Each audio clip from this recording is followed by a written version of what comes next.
નમસ્કાર, આપની સાથે હું કિન્નરી. અખંડ ભારત ન્યૂઝમાં આપનું સ્વાગત છે.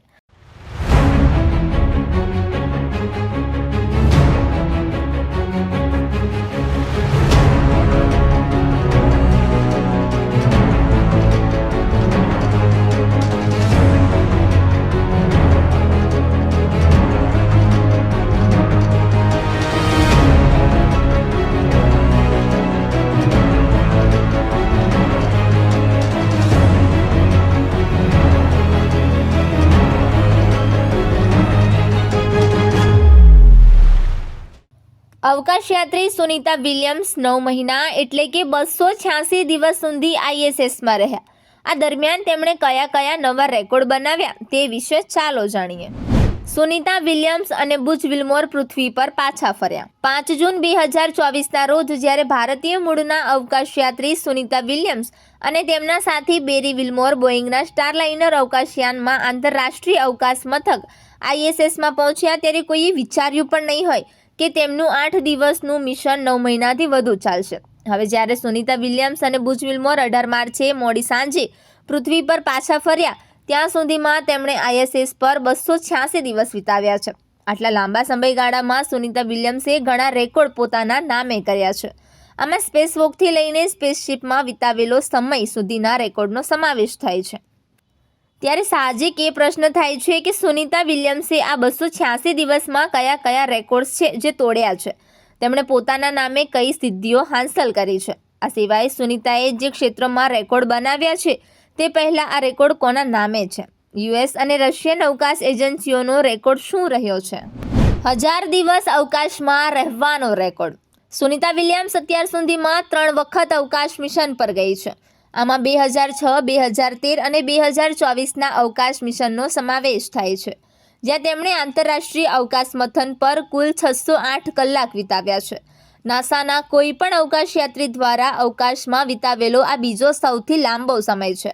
અમેરિકન અવકાશયાત્રીઓમાં ફક્ત પેગી વિટમોર જ તેમનાથી આગળ છે, જેમણે ISS પર 675 દિવસ વિતાવ્યા છે. જો આપણે દુનિયાભરના અવકાશયાત્રીઓની વાત કરીએ તો રશિયન અવકાશયાત્રીઓમાં તેમાં સૌથી આગળ છે.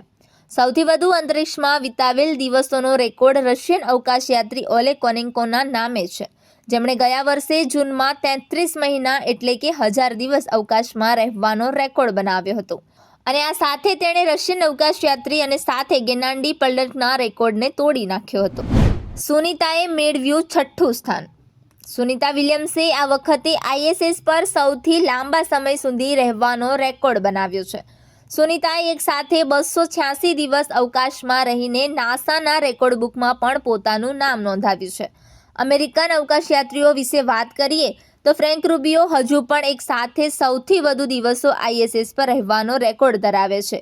તો તે સિવાય માર્ક વાન્ડે હેઈએ અત્યાર સુધીમાં ISS પર 355 દિવસ વિતાવ્યા છે.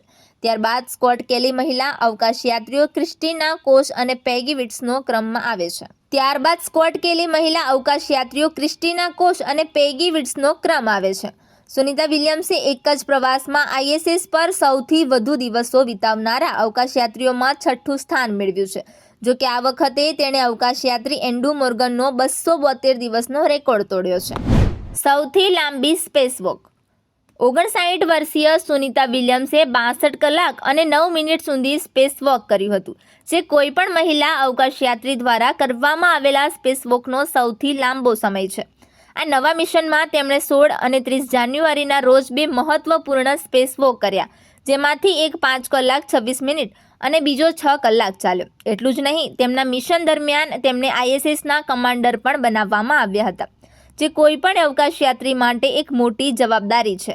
એટલું જ નહીં, સુનિતા વિલિયમ્સે અત્યાર સુધીમાં 9 વખત સ્પેસ વોકમાં ભાગ લીધો છે, જે પેગી વિટ્સના 10 સ્પેસ વોક કરતાં ઓછો છે. જોકે સમયગાળામાં સુનિતાનો રેકોર્ડ પેગીથી આગળ છે. નાસાના જણાવ્યા અનુસાર સુનિતા વિલિયમ્સ અને તેમની ટીમે 150થી વધુ વૈજ્ઞાનિક પ્રયોગો પર 900 કલાકથી વધુ સંશોધન કર્યું છે. આ સમય દરમિયાન તેમણે ISS પર ગાર્ડનિંગ જેવી પ્રવૃત્તિઓમાં પણ ભાગ લીધો છે. 2006, 7 અને 2012-13 બંને મિશનમાં સ્પેસ વોક. સ્પેસ વોકનો સીધો અર્થ ISSની બહાર સ્પેસમાં ઓપન ખુલ્લી જગ્યામાં કલાકો વિતાવવાનો થાય છે. 2006માં તેમના પહેલા મિશનમાં સુનિતા વિલિયમ્સે 29 કલાક સુધી સ્પેસ વોક કર્યું. એટલું જ નહીં, ISS પર હતા ત્યારે તેમણે બોસ્ટન મેરેથોનમાં 42.2 કિલોમીટર દોડીને વર્ચ્યુઅલી ભાગ લીધો હતો. આ મિશનમાં સુનિતાએ ISS પર કુલ 195 દિવસ વિતાવ્યા હતા. આ ઉપરાંત 2012-13માં પણ સુનિતા વિલિયમ્સે 21 કલાકથી વધુ સમય માટે સ્પેસ વોક કર્યું હતું. આ મિશનમાં તે 127 દિવસ સુધી અવકાશમાં રહ્યા હતા. આ રીતે તેમણે 2 મિશનમાં કુલ 321 દિવસ અવકાશમાં વિતાવ્યા હતા.